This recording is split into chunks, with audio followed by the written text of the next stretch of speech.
లేఅవుట్స్లో చూపించిన రోడ్లు ఇవ్వట్లేరండి. లేఅవుట్లో చూపించిన రోడ్లు ఇవ్వట్లేదు. 10 సంవత్సరాల నుంచి మేము అడుగుతున్నాము, ఇస్తా అన్నారు.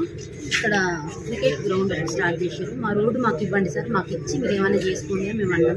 చాలా రిక్వెస్ట్ చేసి జరిగింది. ఎంత చేసినా వాళ్ళు రోడ్డు మొత్తం టోటల్గా క్లోజ్ చేసి గోడలు కట్టడం జరిగిందండి.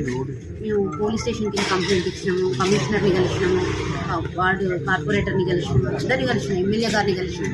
ఇక్కడ మా సమస్యకు పరిష్కారం దొరకలేదు. అందుగురించి మేము హైదరాబాద్కి వెళ్ళాల్సి వచ్చింది.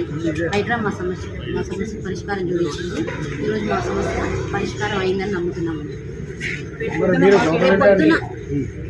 పొద్దున కూడా ఇదే విధంగా ఇప్పుడైతే క్లియర్ చేసారు కదా, రేపటి కూడా ఎలాంటి సమస్య లేకుండా మాకు శాశ్వతమైన రోడ్లు వచ్చే విధంగా చేయాలని అనుకుంటున్నాను.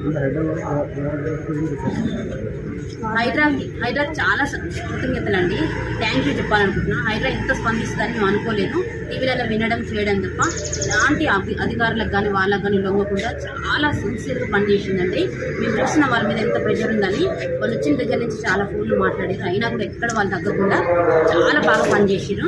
థ్యాంక్ యూ అండి, thank you so much Rangaraju sir గారికి చాలా థ్యాంక్స్ అండి. ఇన్స్పెక్టర్ గారు కూడా వచ్చి చాలా బాగా స్పందించారండి. నిర్మల్ గారు రేపు మా ఫ్యామిలీస్కి కానీ మాకు కానీ ఏ సమస్య రాకూడదండి. మేము చేసినందుకు మీరు ముందుండి మా రోడ్ల కోసం మేము పోరాడినందుకు మాకు ఏం జరిగినా వాళ్ళది అండి పూర్తి బాధ్యత.